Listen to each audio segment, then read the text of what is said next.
Hello, everyone. So getting some people coming in. It is 10:01 a.m.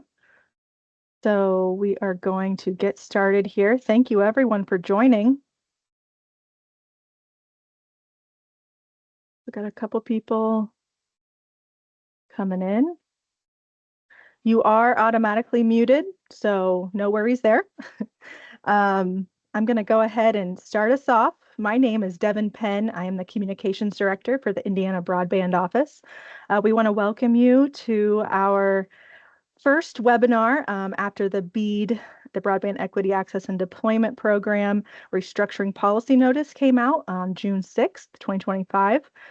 We are here with our Chief Broadband Officer, Stephen Cox, and I'm going to go ahead and give the floor to him.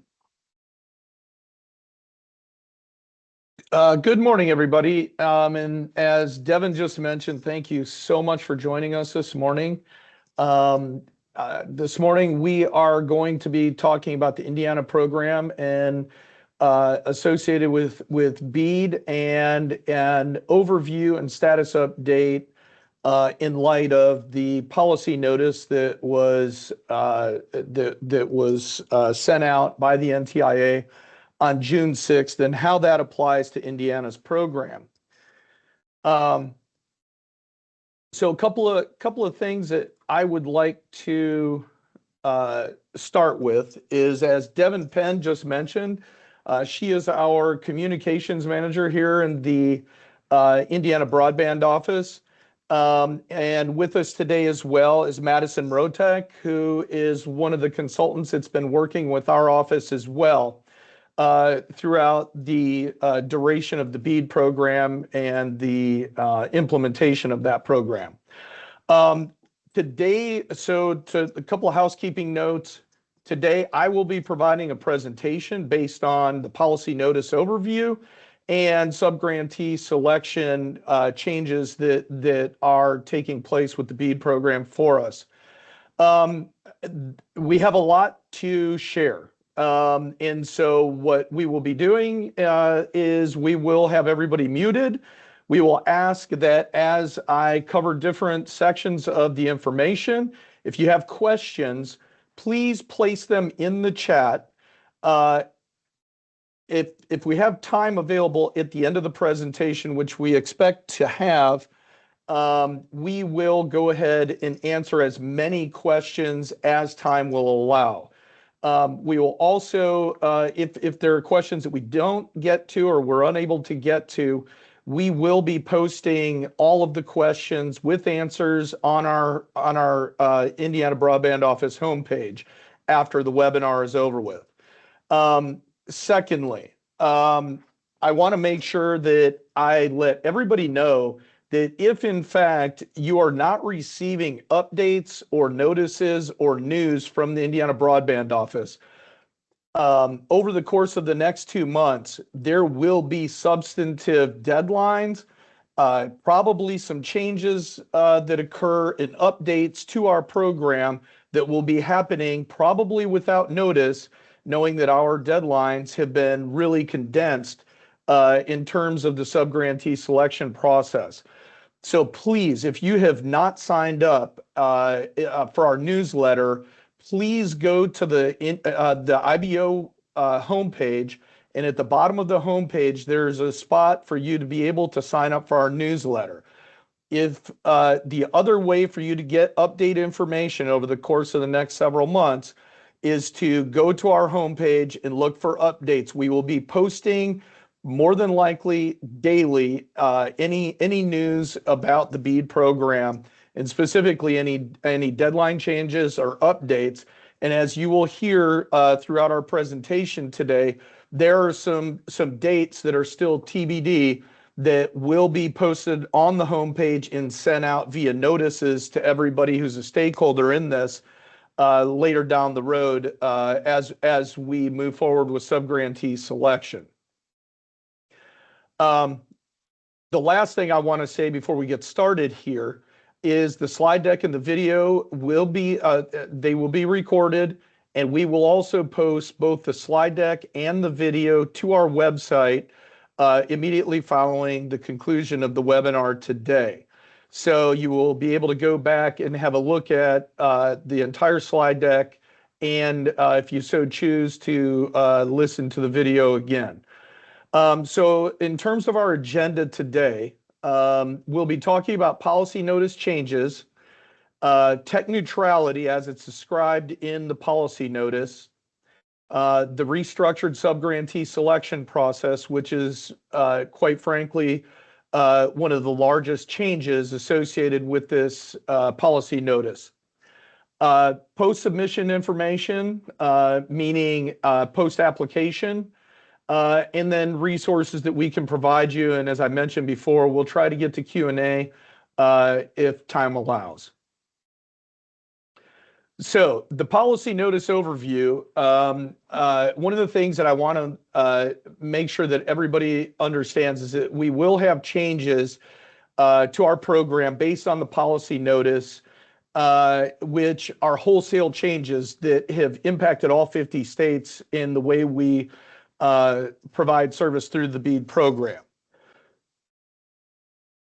So there are regulatory requirements associated with BEAD in the NOFO. There were originally 19 requirements in the BEAD NOFO that all the states had to comply with and create plans basically to meet each one of those requirements. As after initial proposals, or just before initial proposals were submitted to the NTIA, they also added a 20th requirement, and we'll talk about that momentarily. A lot of the regulatory requirements associated with the original NOFO have been changed, and so we will be going over those right now in detail. So NTIA's BEAD restructuring policy notice eliminates several of the non-statutory requirements previously outlined in the BEAD NOFO. So a lot of the text that I'm going to be going over here today is literal and literally pulled, copied, and pasted from the policy notice. We did that very deliberately so that way we are following the exact letter of the law associated with the policy notice. So states are prohibited from imposing any obligations removed by the policy notice on subgrantees or in application scoring, subgrantee agreements, and subgrantee reporting. So that means that the IBO has to strictly adhere to the policy guidance updates in the restructuring policy notice. And we've been assured by the NTIA that there will more than likely be very little flexibility in that in our following those guidance updates. So the timeline changes. Obviously, we were going through our first round of applications earlier this year. In essence, the previous subgrantee selection application windows have changed. The important timeline update that we have in terms of the policy notice compliance goes is that states have 90 calendar days from the release of the policy notice, 1, to comply with its obligations, and 2, to submit a final proposal to the NTIA. So the NTIA will complete its final proposal review within an additional 90 calendar days of submission. So basically, our office was given 90 days from June 6th, which creates a deadline of September 4th of 2025 for our office to complete all of the subgrantee selection processes, which includes all of the application, awards, et cetera, public comment periods, and all of the other requirements associated with subgrantee selection, and final proposal creation and posting for public comment and completed by September 4th. That, frankly, is going to be a very tight deadline and is going to require the compression of multiple different aspects of our application process into a very tight window of time. So some of the other requirements within the NOFO that have changed are going to be listed out in the next few slides. The labor, employment, and workforce development requirements have basically been removed from the NOFO. As you can see, the removed NOFO sections are listed here on this slide, but the impacts from the policy notice include us removing requirements in the labor, employment, workforce development sections, except for the IJA requirement for subgrantees to comply with federal labor and employment laws. Applicants are now only required to certify that they comply with all federal labor and employment laws. The climate resiliency requirements, as you can see on the left side of this slide, the climate resilience requirements listed in the NOFO have now been removed. And then the policy notice impacts are as follows. So it removes the Indiana Broadband Office and subgrantee requirements in these sections. It does make it so that it acknowledges that subgrantees can meet the IJA, so the Infrastructure and Jobs Act requirement to incorporate best practices defined by the NTIA for ensuring reliability and resilience of broadband infrastructure by establishing risk management plans that account for technology, infrastructure, reliability, and resilience. And in other words, to comply with the cybersecurity and supply chain risk management section of the NOFO. In terms of open access and net neutrality, the removed NOFO sections are on the left side of the slide, and the policy notice impacts are that it scales back requirements in the NOFO for any project that involves laying fiber optic cables or conduit underground or along a roadway shall include interspersed conduit access points at regular and short intervals. And it does remove requirements listed below that. In terms of local coordination Hey, and Steve. state, yes, I'm so sorry to put a brief pause here. We've got yes, some folks in the chat who are saying that they cannot see the slides. So let's just pause for 1 second and see. okay.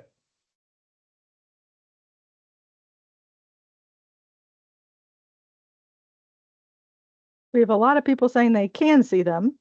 I'm not sure. Yeah, it seems like it's a pretty even split. We've got a lot of mixed signals here. So if you cannot see the slides, perhaps drop off and try to rejoin. We can let everybody in. We'll keep an eye on the waiting room, and then we'll just keep moving forward. And again, And you I don't, will receive, I was just yeah. going to say, and again, these will be on our website right afterwards, along with the recording. So again, if you still can't see, just know that will be right after this. So I'm going to go ahead and get started again here. So in terms of local coordination and stakeholder engagement, the NOFO sections regarding local coordination and stakeholder engagement were removed as well, which removes all IBO and subgrantee requirements in these NOFO sections. This is a very important section for the Indiana program for the simple fact that we previously had some additional points in scoring for applications that were tied to local coordination. Those points have been removed now because of, and that's the impact of this. So the IBO can meet the statutory requirements to adopt local coordination requirements established by the NTIA by certifying in the final proposal that we, one, observed the final proposal public comment requirements and the final proposal guidance, which is still forthcoming from the NTIA, and received plans submitted by the political subdivisions up until submission of the final proposal to the NTIA. So we will still be receiving any feedback from political subdivisions up until the submission of our final proposal. So that will still be available to locals. Non-traditional broadband providers. That section has been removed. Those sections are on the left side of the slide. And the policy notice impacts are that it removes all IBO and subgrantee requirements in the NOFO sections associated with non-traditional broadband providers. The policy notice also clarifies that the IBO must still comply with the IJA requirement that it may not exclude co-ops, nonprofit organizations, public-private partnerships, private companies, public or private utilities, public utility districts, or local governments from eligibility for such grant funds. In essence, we have to make the program open and available to everybody across the board. The middle class affordability plan, I referred to this previously when I was talking about the 20th requirement that was added in. The 20th requirement was that providers, when applying for BEAD project areas, had to create or address a middle class affordability plan.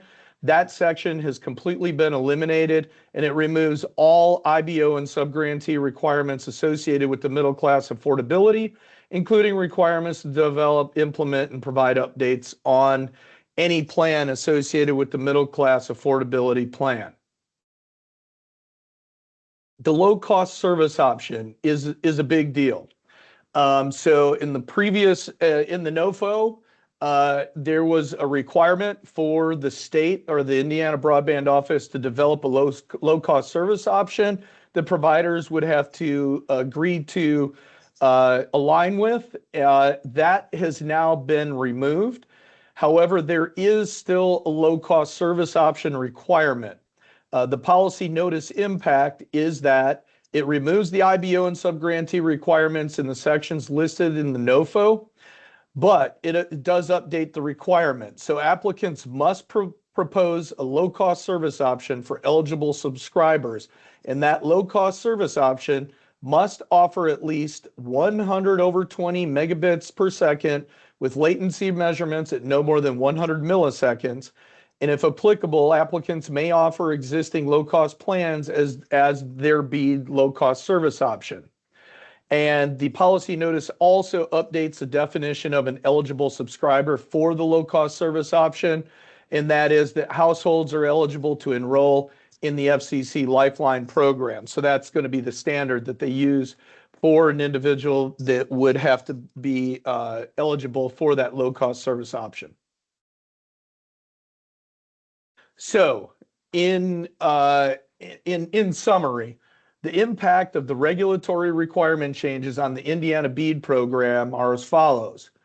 The labor, employment, and workforce development requirements, the climate resiliency requirements, the open access and net neutrality requirements, local coordination and stakeholder engagement requirements, the non-traditional broadband provider requirement, middle class affordability plan, and low-cost service option plans have all been either completely removed or altered. And one other note that we want to make sure that all providers understand is that costs associated with the above removed sections will be prohibited in subgrantee budgets moving forward. So keep that in mind when putting together applications. So tech neutrality overview. This was another big section that was associated with the policy notice. And so to align with the NTIA's policy notice guidance, the IBO must rescind all preliminary subawards made during round one of the subgrantee selection process to allow all technology types that meet BEAD technical standards to apply on the same terms to serve any BEAD eligible BSL. So as you remember, in the previous iteration of the program, there were differences in priority broadband projects that were tied to the different types of technology. That has now been removed due to the policy notice. And this update also refers then to the inclusion of unlicensed fixed wireless and LEO technologies or low Earth orbit satellite technologies as it pertains to inclusion in the application processes for BEAD project areas. So all BEAD eligible BSLs must be reopened for bidding during an additional subgrantee selection application round. The policy notice names this particular round that all 50 states will need to comply with the benefit of the bargain round. I will go through details of how Indiana is going to be managing that here shortly.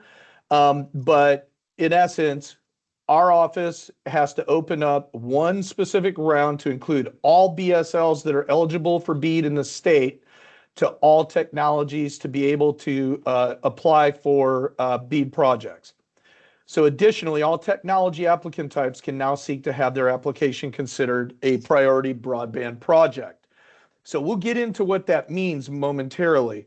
So in essence, what this change means is that we have to allow all technologies the ability to bid, and we're going to be basing the applications on whether or not capacity exists by project, and we have to do that by the definition of what is a priority broadband project and what is a non-priority broadband project. So the definitions of both of these are in the policy notice, and these definitions have been literally copied and pasted from the policy notice. So a priority broadband project is one that delivers speeds of at least 100 over 20 megabits download and upload in latency of 100 milliseconds or less, and can easily scale to meet future connectivity demands such as a multi-gigabit service or 5G support. A non-priority broadband project is a proposal that would offer service at or above 100 over 20 megabits per second and latency less than or equal to 100 milliseconds, but could not necessarily meet the statutory scalability requirements of 47 USC. So if you recall, in the previous iteration of the program, the former NOFO definition was the term for the term of a priority broadband project, meant that it was a project that will provision service via end-to-end fiber optic facilities to each end user premises. The term priority broadband project now, because of the policy notice definition change, means that a project is a priority broadband project when, one, it provides broadband service at speeds of no less than 100 megabits per second for downloads and 20 megabits per second for uploads. Two, has a latency less than or equal to 100 milliseconds. Three, can easily scale speeds over time to meet the evolving connectivity needs of households and businesses. And four, supports the deployment of 5G, successor wireless technologies, and other advanced services.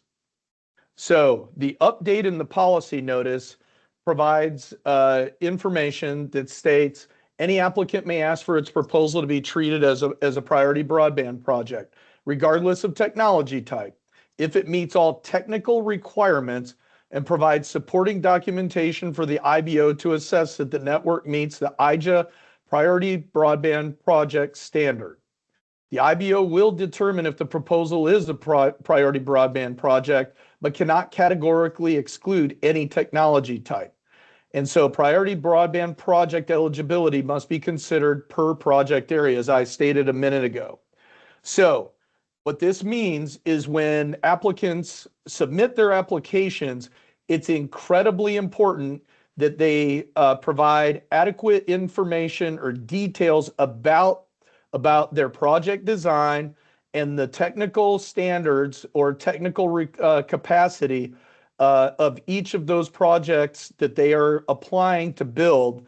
So our office has the ability to go in and determine whether it meets the requirements of the definition of a priority broadband project. Otherwise, we will be having to look at it as a non-priority broadband project. So please keep that in mind when submitting applications, that we have to have adequate documentation stating the technical capacity and the technical capacity of any project design in the application. So again, technologies eligible for participation.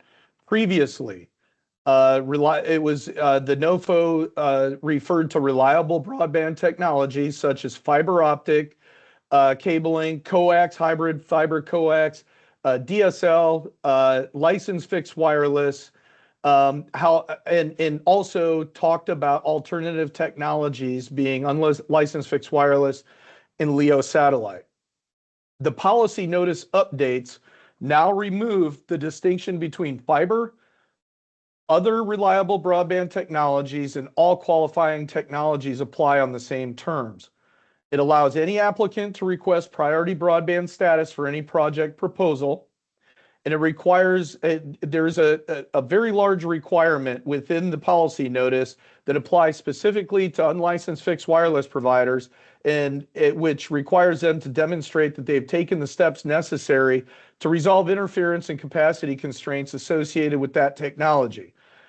And it also rescinds the alternative technology and selecting technology policy notices. So those policy notices that were released previously are no longer applicable. So in terms of BEAD subgrantee selection, a couple of things that I want to start with here. We are required to continue to require broadband providers, internet service providers, to pre-qualify for the process. Those pre-qualification processes have not changed. The policy notice is explicit in that regard. So any new providers that are wishing to get into the program who did not previously pre-qualify have the ability to do so. However, they will have to comply with all the previous requirements for the pre-qualification process that was in the previous iteration.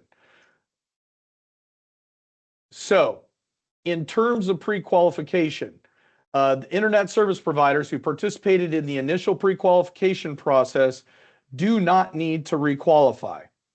However, ISPs who did not pre-qualify in the initial window may resubmit or submit for the first time for consideration. The pre-qualification applicant requirements have not been altered by the BEAD restructuring policy notice. And the pre-qualification applications open this morning at 9 a.m.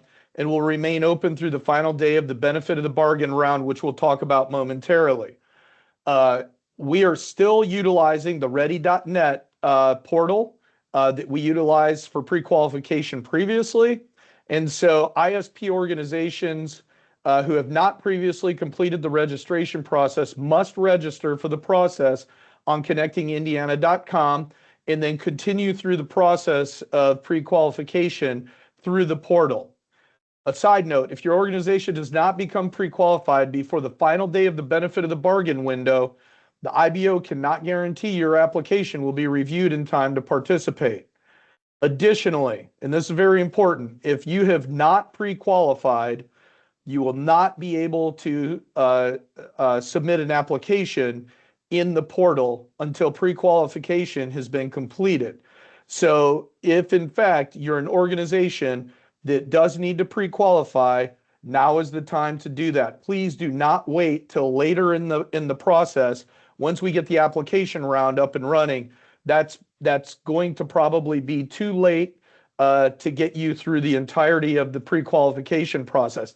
I can't overstate the importance of, if your organization needs to pre-qualify, that you begin pre-qualification and going through the steps of registering and get after it starting today. The pre-qualification process will undoubtedly take a little bit of time to gather all the documentation necessary, including a letter of credit, all of the resumes, all of the other things that are associated with pre-qualification. It is not a single day process. So I can't overstate the need for folks that are needing to pre-qualify to start that process immediately. So, subgrantee selection timeline. The benefit of the bargain round, as I talked about a minute ago, will tentatively open on July 10th and remain open for 11 calendar days.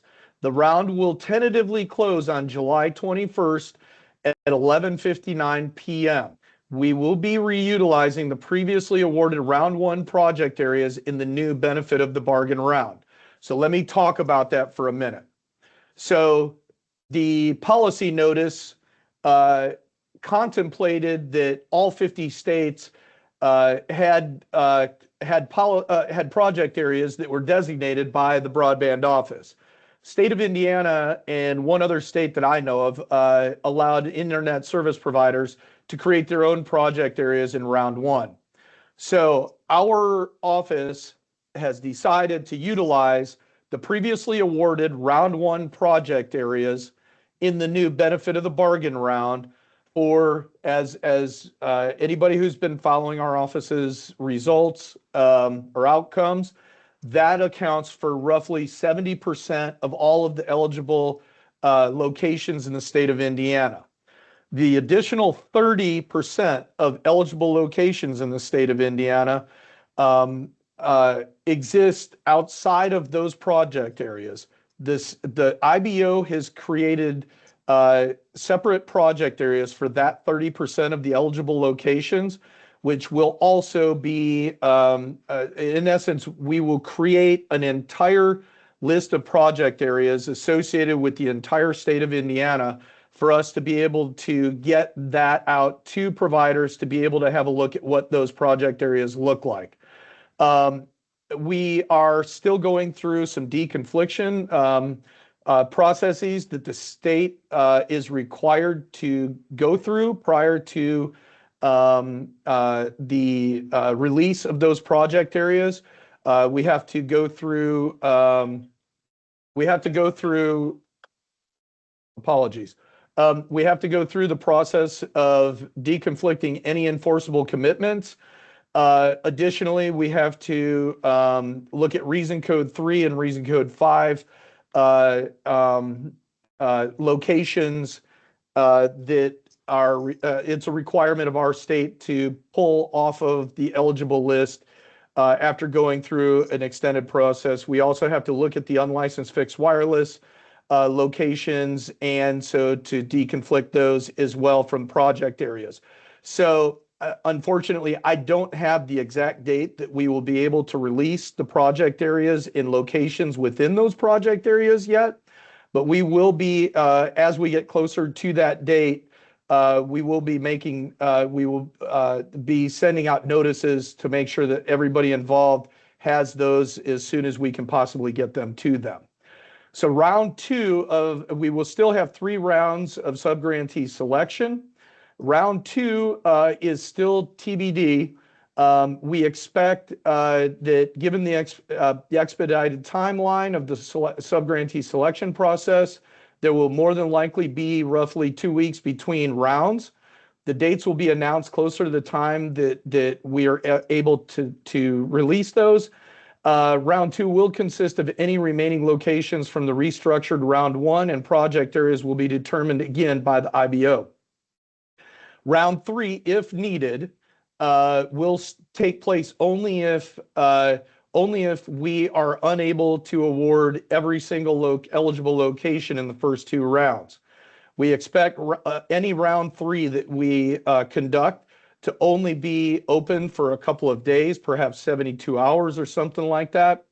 And there will be probably a need to do some negotiating with providers because we would expect that those locations that are available still are probably remote locations and probably locations that have not received bids. So we expect to try to get through that as quickly as possible.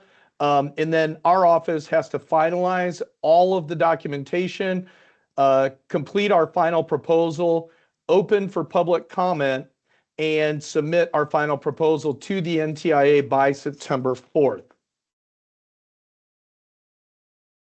So the benefit of the bargain round, the IBO will conduct that benefit of the bargain round for every BEAD eligible BSL. During this and all future rounds, all applicants, regardless of technology type or prior participation in the program, are allowed to apply and compete for BEAD funding awards. Applicants will have the opportunity to bid on project areas that have been predetermined by the IBO, as I just mentioned. The applicants can also add served locations up to 20% of the total locations in their project area. This is not any different from the previous iteration of the subgrantee selection application process. But we are asking that any proposed served locations will be submitted as a CSV attachment in the portal. Additionally, during the application process, and this is a new requirement of the program, ISPs can remove locations that they deem excessive in cost from project areas. The IBO has no input on this cost threshold, and applicants will determine the cost of the locations themselves. There is an additional piece to this that covers in the subgrantee selection process, in the scoring process, there is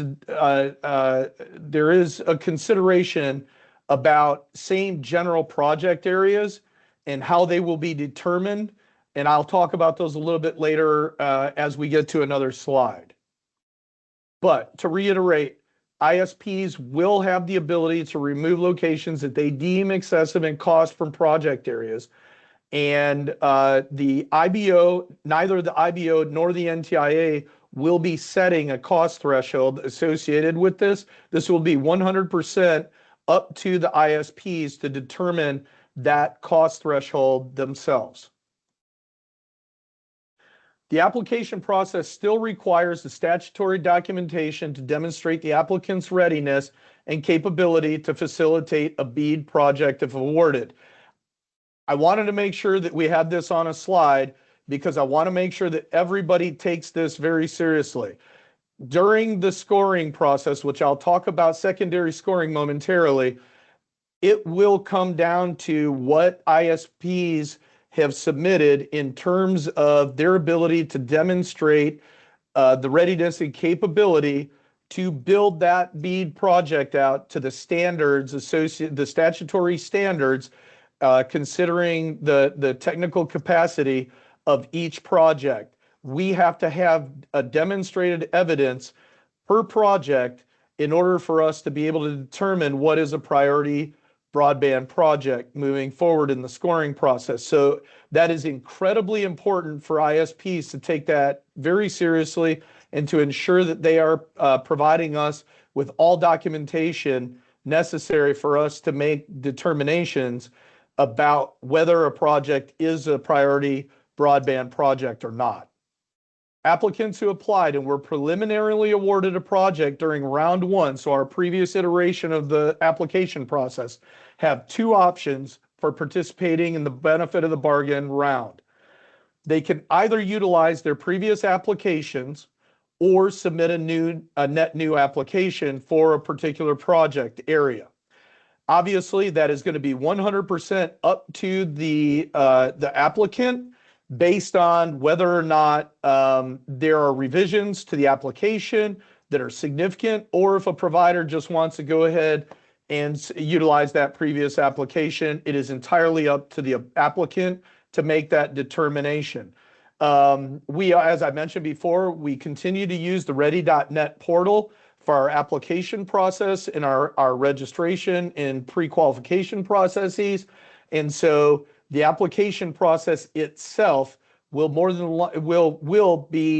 the same outside of the questions that are required to be answered by applicants based on the new policy notice changes. All other applicants, anyone that is a new applicant, must submit a new application for project areas, obviously. So the scoring rubric requirements. The NTIA has pivoted to a cost-first evaluation standard. The NTIA now requires that all BEAD subgrantee applications be scored with the lowest BEAD cost per BSL as the primary and determinative criterion. Other factors such as speed, reliability, and deployment timeline may only be considered if proposals are within 15% of each other in cost per BSL.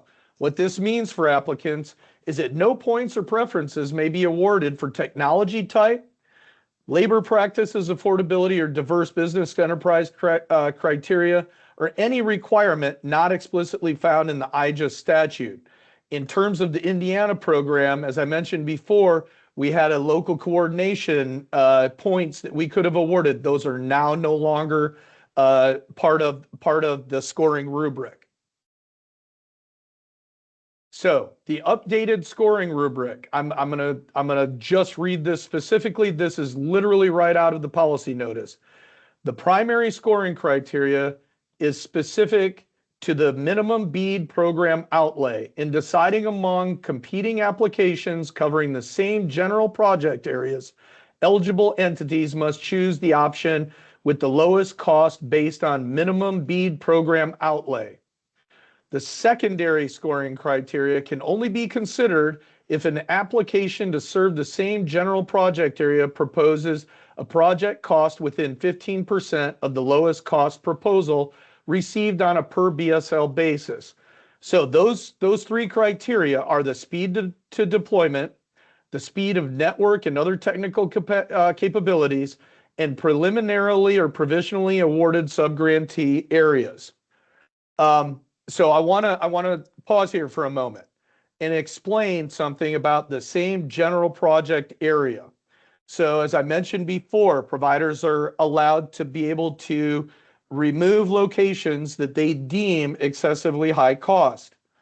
Having said that, in order for us to continue with a fair and consistent application process, in order for us to compare applications, it's important for us to determine what the same general project area actually means. So if a provider were to remove 90% of, and I'm using that percentage, that high percentage on purpose, just to create that understanding here. If a provider were to remove 90% of the locations within a project area, it would not be considered the same general project area in the end, right? So the state is going to utilize a determination of 5%. So in other words, in order for us to move in comparing different applications between providers that are bidding on the same project area, we are utilizing 5% as the determination of what the same general project area means. What I mean by that is if we receive two applications and one provider either removes no locations or up to 5% of the locations, that will still be considered the same general project area. If a second provider comes in and bids on that same project area and has in excess of 5% of the locations removed, it will not be considered the same general project area. So that is something that ISPs need to keep in mind when submitting applications. Obviously, we saw in our previous iteration of the subgrantee selection different strategies employed by ISPs in terms of how they applied for different project areas. This is information that you, as an ISP applying for project areas, should keep in mind as you are discussing internally whether you want to remove locations from a particular project area. In the updated scoring rubric, non-priority broadband projects will only be considered if, one, the IBO determines that no other proposal meets the definition of a priority broadband project, and the non-priority broadband project meets the speed and latency requirements of the statute and the NOFO. So in other words, it has to meet the 100/20 and the 100 millisecond latency requirement. However, it does not have to meet the scalability requirement, and that's primarily what makes it a non-priority broadband project. So when comparing competing proposals, the IBO will assess the total BEAD funding that will be required to complete the project That is the total project cost minus the applicant's proposed match and the cost of the program per location. That is the total BEAD funding that will be required to complete the project divided by the number of BSLs the project will actually serve. In the secondary scoring process, and we talked about this, I talked about this moments ago. If an application to serve the same general project area proposes a project cost within 15% of the lowest cost proposal received for that same general project area on a per BSL basis, the IBO will evaluate competing applications based on the following three criteria with the relative weighting at the discretion of the IBO. Speed to deployment, speed of network and other technical capabilities, and preliminary or provisional subgrantees that were awarded in our previous iteration of the program. So we at the relative weighting that the IBO has determined is that in that secondary scoring process, preliminary or provisional awarded subgrantees will receive 50 points. Speed of network and other technical capabilities will receive 40 points. And the speed to deployment will be good for 10 points in that secondary scoring process. So that is the weight that the IBO will be applying to each of those secondary scoring criteria later in the process, if in fact projects meet the 15% lowest cost proposal requirement. So post-submission information.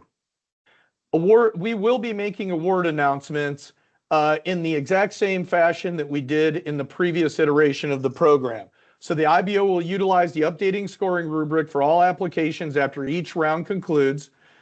We'll finalize projects and select preliminarily awarded awardees after each round. We will notify all participating providers of preliminary awards after each round. And there will not be a public announcement until all rounds are complete. After all rounds are completed, the IBO will meet with the NTIA and preliminary awards will become provisional awards. Once they are deemed provisional, the IBO will then announce them publicly and post its final proposal. The awards only become final, though, once Indiana's final proposal has received official approval from the NTIA. So I'm going to go over a couple of resources to that real quickly, and that way we can move on to our answering a few questions. In terms of resources, the IBO strongly encourages internet service providers to read the NTIA's BEAD restructuring policy notice in its entirety to ensure alignment with the BEAD program requirements. We have posted a link to that policy notice on our homepage. If you go to if you Google Broadband USA, on that website, the policy notice is posted there as well. So I can't overstate the importance of providers having a full understanding of the requirements of the policy notice. Please read through it and familiarize with all of the requirements within the policy notice. A guidance document that we will be creating outlining application section requirements will become available for ISPs to utilize during the subgrantee selection rounds, and we will be creating that and posting it to our website and sending it out to the pre-qualified providers. Please remember to check our website frequently for timely updates. I cannot overstate the value in that. We also will make ourselves available to meet with any ISPs from today onward through the subgrantee selection process. Listen, we know this is a lot of information. We know there are substantive changes that have been tied to the program at this point, and we know that individual ISPs are scrambling to get applications put together and everything else. So we are making ourselves available to any ISPs that are participating in the program at our available times that we may have. And if in fact, even if we, providers have any kind of concern with the portal, we'll be able to bring in our ready.net partners to those meetings to discuss any kind of issues that come up during the application process. Before I kick it over to Madison and Devin to answer a couple of questions, I just want to say thank you to all of the stakeholders in the state of Indiana, and thank you to all the providers for your flexibility and for your continued participation. Our office, you've all heard me say this in open meetings or individual meetings, the Indiana Broadband Office relies on providers to be able to build these projects out to get Hoosiers connected that need service. We don't do that work. We see you as partners in this process. We want this to be the most successful program that we possibly can to make sure that Hoosiers that don't have connectivity get that connectivity so they can participate in the digital world that's happening around them. So I thank you all, and I'm going to go ahead and turn it over to Q&A to Madison and Devin at this point. Okay. Hello, everyone. Again, I just wanted to let you know that we have quite a few questions that we're going to try to go over, a few of them, but all the ones we do answer and the ones we don't answer will be on our homepage and that pre-qualification page on our website. So don't fret, we will still get those answers to you. So the first one I have, Maddie and Steve, I'm going to go back to the beginning. What date will the IBO release the BSL eligibility list again? Yeah, so we do not actually have a date that we can give right now as to when we can provide the updated list of eligibility. We have a lot of, as Steve mentioned, deconfliction and the reason code process to apply. There are several things outlined in the policy notice that we have to attend to before we can get those locations out to you all, but we are hoping within the next several weeks, 2 weeks, certainly before we open round one. But there are just several things that we have to go through the process of before we can get that out. Yeah, if I could also add to that, it's not just a matter of us going through deconfliction, because trust me, the folks at the IBO right now are working literally overtime to get that deconfliction process taken care of in a timely fashion to get you guys the BSL list. There are some time there are some time requirements associated with the policy notice that our office has to give to unlicensed fixed wireless providers and some other timing issues associated with the policy notice that we have to adhere to prior to being able to establish that entire BSL list. So again, thank you for your patience with us. We know that this creates a difficulty for everybody involved, and we know it's a tight timeline for you as well as us. We will attempt to get that list out to everybody as quickly as possible. Perfect. Steve and Maddie, can you go over a little bit more about how LEO will be handled under the revised rules, the LEOs? Mm-hmm. Yeah, so I think we talked at least a little bit about the high level expectations for LEO providers to participate in the program. As Steve mentioned, the NTIA has adopted a very tech neutral approach, meaning that LEO providers have the same ability to apply for and compete with other broadband technology types. As far as specifics, we really do refer everybody to read the restructured policy notice. We will be adhering word for word to what is outlined in that notice. Steve, do you have more to add here? Yeah, Appendix B in the policy, the policy notice addresses LEO satellite service throughout the document, but specifically also has an Appendix B that talks about low Earth orbit capacity subgrants. We will be, I strongly urge anybody that has questions about how satellite service is going to be addressed, please go to the policy notice. As Madison said, that will be our guiding document for how we address LEO satellites. We will be attempting to utilize that policy notice as our, in essence, Bible for how we treat that. Okay, next one. Can these funds be used for CPE? Can the funds be used for CPE only, i.e. for existing qualifying networks?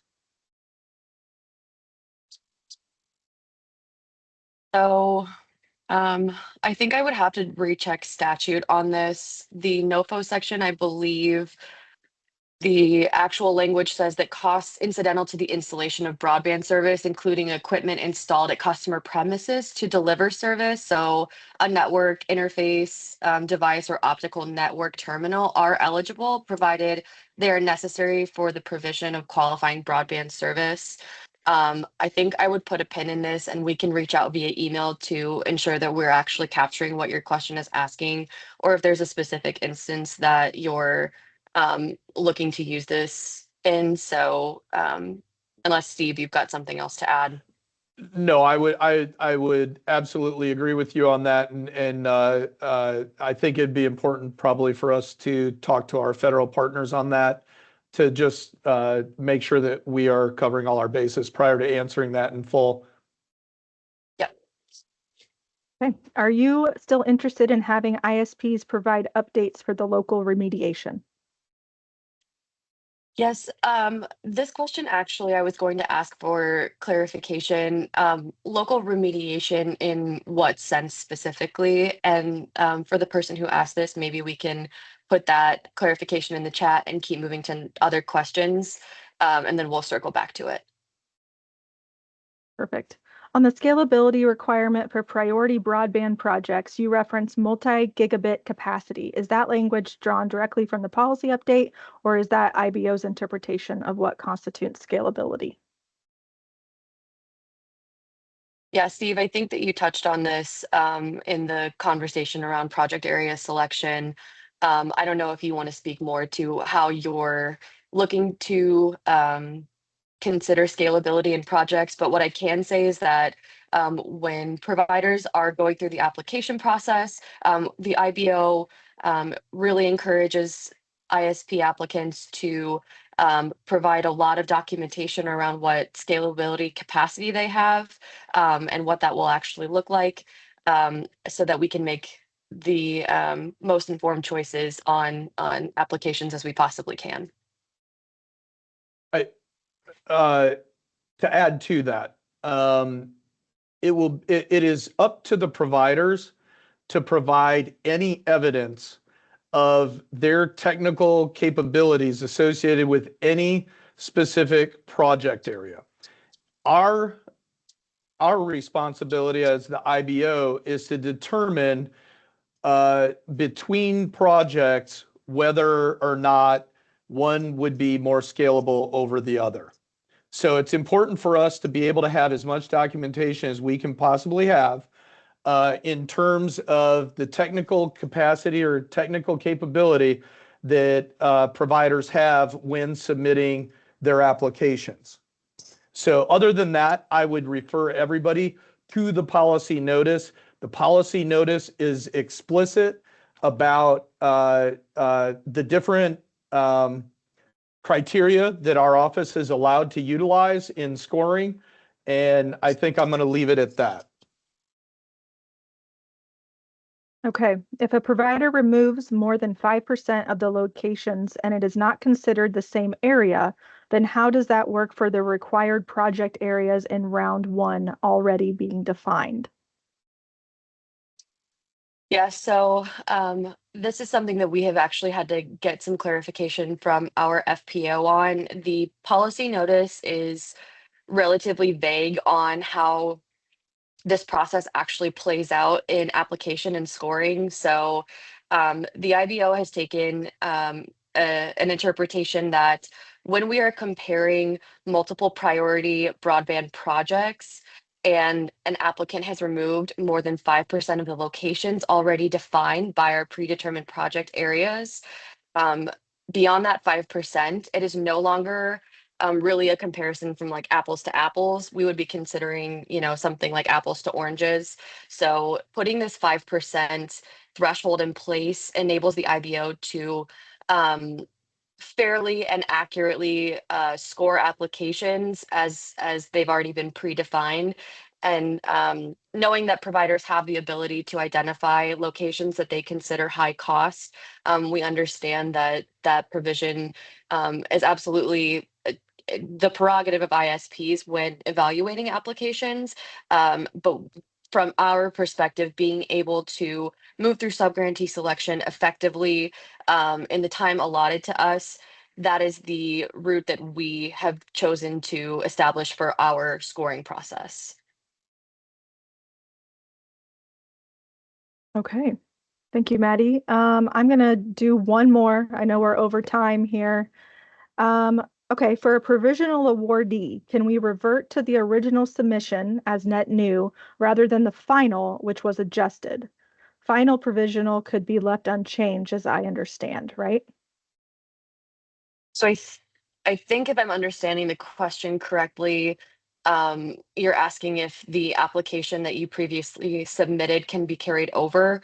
The IBO has been working with our Ready.net software vendor to figure out the logistics of actually carrying forward applications. As of right now, the only applications that we will be carrying forward are those that were provisionally, or rather preliminarily awarded in our round one. um, Go ahead, Steve. Sorry. No, you're 100%. My apologies. Yeah. No, that's okay. Yeah, so we will only be carrying forward the applications that were preliminarily awarded in our round one of subgrantee selection. Any other applicants that did submit an application but were not preliminarily awarded must submit a net new application, but please feel free to reutilize documentation as you see fit. We're certainly not going to preclude people from reutilizing materials that they have already put together as long as they still apply and still meet the statutory requirements. That's certainly fine.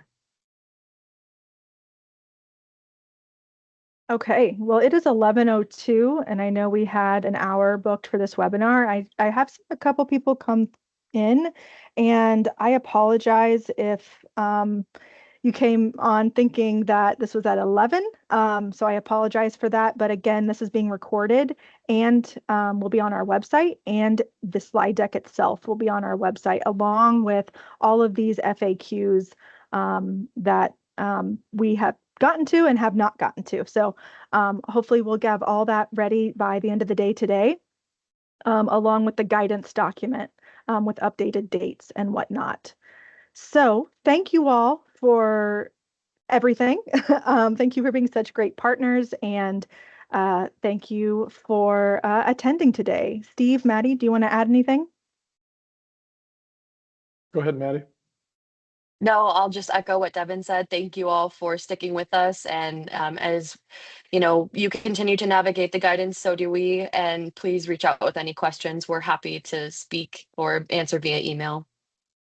Yeah, and I want to reiterate, our office is wide open to meeting with providers, any other stakeholders that are associated with this program. Please reach out to Devin. If you don't have Devin's email address, she is our communications manager, and she'll be able to get you to the appropriate person within the Indiana Broadband office and hopefully get your questions answered. We're happy to meet with you or otherwise. So just reach out if needed. So again, thank you all for attending.